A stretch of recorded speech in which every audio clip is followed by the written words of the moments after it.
See that? Security's early.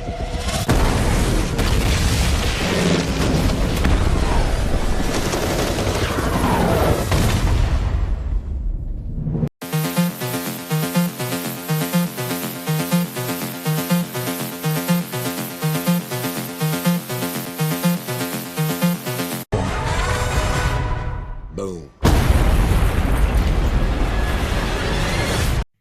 G.I. Joe Retaliation is directed by John M. Chu. He is the director of Step Up 2 and I believe Step Up 3. And it is written by Paul Warnick and Red Reese, the writers of Deadpool 1 and 2 and Zombieland 1 and 2.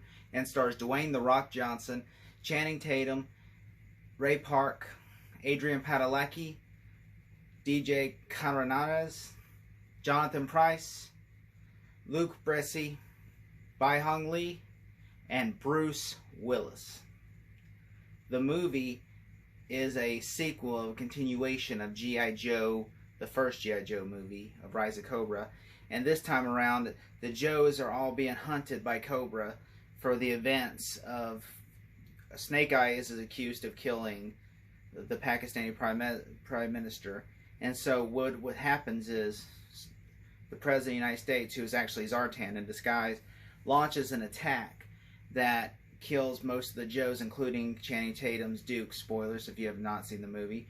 And so The Rock, the only survivors left is Roadblock, played by Dwayne Johnson, Lady J, played by Adrian Padalecki, and of course Flint, played by DJ Caronades, and Snake Eyes, of course. And they all go in hiding to where they all have to team up, and then of course they have to reunite just so they can go after Cobra. And while the President of the United States, Zartan, President, is planning on launching a massive, getting rid of all the nuclear weapons so he can launch a full-scale satellite called Zeus that can destroy any country he deems unworthy, and let Cobra take over the world.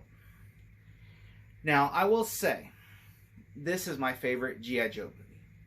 I love this movie. Like, I legitimately did not like the first movie. When I first saw it, I was like, that's okay. But then when I watch it again, I'm just like, I mean, it held up better when I reviewed it, when I was going to do a review on this movie, and I cannot wait. I love this movie. G.I. Joe Retaliation is a fantastic movie, and ever since I saw the first trailer to where like they played the Glitch Mob 7 Nation Army, I've never heard of that song 7 Nation Army before, but then when the way they did it and they included it into the song, oh, I love that song now, and it's so good. I mean, The Rock is so good in this movie, and The Rock is my favorite actor, but I love every one of his movies that brings their A game, and they don't have to. I mean, really, the first movie, some people tried, some people didn't try, but in this movie, everybody tries. Even Jonathan Pryce, who plays Zartan, he plays two roles. He plays the President of the United States, and he plays the Zartan, who is the President in disguise. Well, he's really good in the movie, like very good.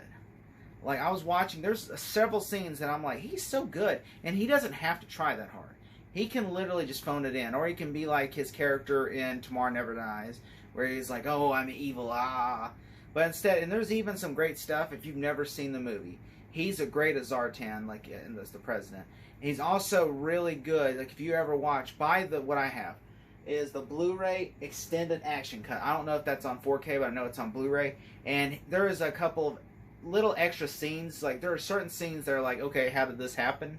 Or this, like for instance, the movie has like two or three extra scenes with Duke in it, and there's also like a scene that they cut out of the theatrical version, like where the President, like his son, the President's son, comes up with like a Nerf gun and shoots him and says, I thought the Secret Service is not supposed to let somebody shoot the President. And then he just tells his child, like he grills his child and tells him to go clean up the chocolate sheets off the bed. And then he tells, this is a little mean, he says this to the kid, after the kid walks away, he tells the Secret Serviceman, who is Cobra in disguise, he tells him, next time, he says, shoot his fat ass. And then he goes, with pleasure. I'm like, that actually made me laugh. I was like legitimately laughing because it was so funny. I'm like, wow, he's a cruel person. Like the President in the movie, like he's so cruel, but he's so good in the movie. Like I'm sitting there watching the movie, and he's so cruel, but he's such a good actor. Like I'm sitting there watching it. Like there's a scene. The third act of the movie is fantastic. I said fantastic. I just realized that. Finastic. I'll create a new word, finastic. But yeah, he's phenomenal in that third act, where he's like trying to rid the world of nuclear arms for his own agenda. He's like, so the United declares war with you, and you. And then he just launches a nuclear missile and plays Angry Birds while they're all calling him a dictator, a tyrant, a monster. And he's like, ooh, high score. And I'm just like, and the way his acting, it just stares, like the way he just stares, like he's just watching them. He's like, he's keeping his eye on the ball, but at the same time, he's just doing it for his own amusement. And he's so good at it because he's just staring, like he does his eyeballs like this. He's like he's just like sitting there smiling. I'm like, oh wow. I'm like, that is so well done. I'm just like, you know, like, oh my god, he didn't have to try that hard, but he does it. And I'm like, that's such a good actor. Like, for you to give that like 110% in that movie, in a movie that did not call for that, by the way. And I know it just keeps like I'm talking about him, but he's so good in that movie. And like, there's also a lot of good stuff. Like, Byung Lee actually has character development. He plays Storm Shadow. He has character development in this movie. Like, I would say his character, him and the president, probably in Roadblock, have probably the most screen time in the movie because they're in most of the movie throughout the whole entire movie. And I would say he has character development because the first movie he's just a henchman. Well, they actually give him a backstory why he is the way he is. And if you really watch the movie, even if you watch it without the extended cut kind of explains more why he is the way he is, and a few things of like how his hard master was killed by Zartan and everything. But the extended cut actually adds more scenes to it of why this and this happens. Versus in the theatrical cut, there's like, it's like 2 or 3 scenes they cut out the movie, but really it dives deeper into that. Like, there's like, okay, there are certain scenes that in the theatrical cut they cut out. You're like, okay, like one scene is, and there's a scene where Snake Eyes is like watching like the Cobra Commander and Storm Shadow and Firefly escape from the prison. Well, Firefly's not really escaping it; he's just helping them escape. But still, them two are escaping. And Snake Eyes was going to go kill them, but then Storm Shadow's cousin shows up, and he thought like she was working for them at first, but then it was just like he had to drop, and it was nothing like, you know, it was like, oh. And then he accidentally lets him get away because of that. And, like, versus in the theatrical cut, it just looks like he's a prick that lets him get away. Like, oh, you just watched them get away. You could have killed them. But he was going to, if you watch the extended cut, he was going to. That was the plan, but then she kind of messed him up on it, and so he couldn't get the drop. And so, which that makes sense. Like, the extended cut actually makes more sense in certain scenes, especially that, and especially Zartan's confrontation is actually more extended in the third act with Snake Eyes, and there's even like some extra ninja trading scenes at the very beginning, and there's some extra stuff. Like, there's a few extra stuff in the movie that, you know, kind of fills in some like questions that are left. Like, okay, well, how did this happen? How this? But other than that, I mean, so even without the extended cut, the movie itself actually does do a better job of, it makes you feel for these characters. Like, you actually feel like when Duke and them die, I actually felt bad for them. Like, you know, like, I'm like, oh my god, really bad. And like, the movie has that like a more of an emotional impact, and they're actually not, it doesn't feel like a comic book story driven movie. It feels like, you know, a movie that has an emotional impact versus a comic book movie that's like, oh, like the first movie I cannot feel anything. I'm like, okay, it's just a expensive summer blockbuster. But versus this movie that feels more like there's emotional weight behind it. Like, originally this movie was supposed to come out June 2012, and there's even posters, action figures, everything was ready, but then they said they were going to postpone it a year. And originally Ted was going to come out that day, and they pushed it to March 2013, which was a smart idea because it was the highest grossing movie of March of that year. Came out March 2013. It stayed #1 for several weeks in a row. And I'm like, that paid off. Because they said, well, we're going to do reshoots, and we're going to make a full 3D conversion. It's all going to be great. I actually saw it in 3D, and I'm like, well, it really wasn't like, you know, the 3D, there were some great 3D moments, but I'm like with the Storm Shadow versus Snake Eyes with the machine gun and like the throwing stars, those were pretty cool in 3D, but mostly it really wasn't the 3D, because I watched it in 3D with 3D glasses, and I'm like, the 3D was fine. I mean, I was more invested in the story, because the story was really good. The movie was really good. And my problem with it is the 3D really was just, they had to do reshoots. They added a few scenes, which, ironically, those scenes ended up on the cutting room floor like some of those scenes, like the bobbing for grenades, that's in the cutting room floor, unless you watch the extended cut like I did. I think the Call of Duty scene was not in the theatrical, like originally in the test screening, because they did test screenings and there was certain things, like, because nobody really felt bad for Duke's death. But then when that happened, I guess the Call of Duty scene was added in post-production, and there were certain other things. But I honestly think that this movie is actually really well done and really well made.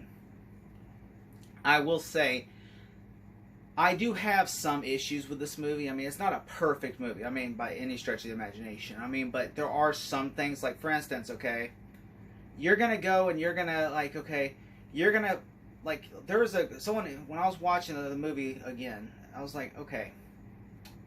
He says, you're going to have to answer your courts, and then Cobra Commander, he tells Zartan, and then Zartan's like, or Cobra Commander says, he said, correction, they will answer to me. And I'm like, that's not how the government works. Like, I understand this is a Hollywood movie, but I don't think they understand. It's like, okay, look, yeah, you could take control over the White House, and you can control certain branches of the government, but you still have to answer to the Supreme Court, to Congress, to all that stuff. That's not how, just because you take over the White House doesn't mean you control everything. I understand it's a science fiction movie, and, you know, and so I'm just like, but they do have, like, when they hold the grenades up to the Capitol building, or the Cobra tanks, I'm just thinking, that's not how this works, though, guys. Come on, like, and even if you blew up London, okay, you're basically, at this point, you're starting World War III, and then, you know, really, what do you think they're going to say yes to that? You kill them, and then if you kill them, you know, like Star Wars Revenge of the Sith held it more like, okay, how you take over planets and systems. They had a better idea of how they did that, how Emperor Palpatine actually took over the government, how he took over. You have to turn the government to you. He didn't threaten them. He basically just told them a lie that turned into a bigger lie that ended up creating the empire. Versus just like, okay, I'm going to blow some stuff up and hold you all hostage. And that does not how it works, because you're then basically Hitler. And they're not going to look at you like, oh yeah, we're going to worship the Cobra Commander. No, they're not. They're going to look at you like a tyrant, and then they're going to start a World War III. That's all that's going to happen. Like, that's why I was just wondering, like, this is not how that would work. Like, that's why I started thinking about Star Wars last night, and I'm like, Star Wars actually did that much better. Like, Revenge of the Sith did it much better, because they actually told a lie. The Emperor actually could manipulate the courts into believing his lie. If Cobra Commander would have did something like that, manipulated the government into believing his lies, and if he would have, like, there could have been a great idea where they took the Joes and made them the villains, and saying the Joes just did this horrible. If they would have used this, like, you know, satellite and blew up the thing and blamed it on the Joes and manipulated, saying we need Cobra in this world, and we could have took Cobra and we could put them all around the United States and all around your countries to protect from the G.I. Joes. That right there is a perfect idea, because then you're realizing they're believing this lie. Oh my God, Cobra can protect us. Like, there's a good idea at the beginning of the movie where he's like, a codenamed Special Forces named Cobra is the one that executed the Joes for killing the Pakistani president. And I'm like, that's a good idea. Using Cobra as the good guys and not as the bad guys, that is a clever idea. And I'm like, I honestly support this 100%. And so when I watched it, I was like, okay, I can get behind this. But then you kind of like, okay, the Cobras are the main villains. And also there's some, like, plot issues. Like, okay, they find out Storm Shadow kills the Pakistani president because he's really in Snake Eyes' gear. And so I believe they say, and don't quote me on this 100%, I believe the Walt Giggins character who plays the warden says, oh, call it in. I believe it says call it in. And even if he does call it in, it's going to go to the branch of the government, which is probably controlled by Cobra, where when Zartan finds out, he's just going to hide it or bury it, because he's not going to let that truth be known. So really, it's somewhat of a plot hole, but really, you can really sweep that under the rug. So, and also, it's like, okay, the bad guy's called the Cobra Commander. Like, he's only showing him the tanks. He's called Cobra Commander, okay? Alright, well, and then the Special Forces named Cobra. Wouldn't 2 and 2 be put together? But at the same time, it could be always said, well, this was swept under the rug because Zartan's the President of the United States. And I will say that Bruce Willis he has a great character. Like, he's a fun character who's like, you know, he's the Joe that's like the original. He's the reason they get their names G.I. Joes from. And so I really liked his character. He's like a gun nut who's like kind of crazy and does a bunch of crazy stuff. Like he does like a 360, they do a 360 shootout scene at the President's Retreat, which they don't really use a lot of Washington D.C. locations because the movie was shot mostly in Louisiana. So they use like, oh, the Presidential Retreat instead of the White House and certain things, which is smart because it keeps the budget down, but it also keeps it like where you don't have to use like lots of like exterior shots and all that and CGI and stuff. Because if you watch the first Rise of Cobra, when he lands on the White House lawn, it's all CGI and fake. But at the same time, and also keeps it from building a giant White House and all that stuff. And so, but at the same time, they do exterior shots of the Cobra tanks and everything, and they do still have a shot of the White House with the Cobra flags. So yeah, they still had that shot. And also, The Rock is really good in the movie. The Rock is always great in movies. He really gives his A game.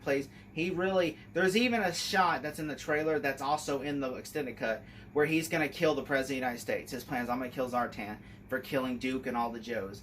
And like, he goes rogue, versus if you watch the theatrical cut, he's going to try to kill him, but he doesn't. Like, they're in the extended cut, they're trying like, don't do it, man, don't do this, not yet. He says, and like, he's just planning on it. Even if Cobra catches him and tortures him, he's like, I'm gonna kill Zartan. And then Firefly, you know, blows up, like, you know, he shoots fireflies and starts blowing the fireflies up, and which there's a cool shot. Okay, Firefly's on the other side of the door, expecting him to run out of that door, which I'm like, what if he would have ran the other way? That's an alley. He could have ran the other way, but I do like that you're seeing him behind that door. And so when he finally comes out the door, Firefly attacks him, and I'm like, there is a cool chase, because Firefly is kind of like the main, besides Zartan, he's kind of like the main henchman to the Cobra Commander, and he just Fireflies that blow up. And Ray Stevenson plays him, who played the Punisher in the 2008 Punisher movie, Punisher Warzone. He also plays, I think, Volstagg in the Thor movies. He's a really good actor, and I really like him in this movie. And he plays a great villain, you know. And there's even a funny scene between him and Zartan, where Zartan's like, he says, I see we're not running low and crazy. Still have all 10 of your fingers? And he's just like, I'm like, just like, he does all 10 of your fingers and makes his middle finger pop up. It's so great. I was laughing so hard at that. And the Cobra Commander looks fantastic. It's all really, and I will say this about it, it's really comic book accurate, and it's all like done real well. And I will say that the movie has some narrative issues, but if you can get past that, it's still really good. Well, it's probably the best G.I. Joe movie ever made, and I will say, if I had to give it a grade, I would give it a solid B+. Thank you all so much for watching. I'm going to do a review next for Snake Eyes, and I've got 2 reactions I got to film, but after that, I'm going to wait, and then after that, it should be, I'm going to try to do Jungle Cruise. If I can't, then I guarantee you Suicide Squad will be a next review too coming up. Thank you all so much for watching. If you can, just give this video a thumbs up to help the YouTube algorithm, and fall down the rabbit hole for more. Thank you all.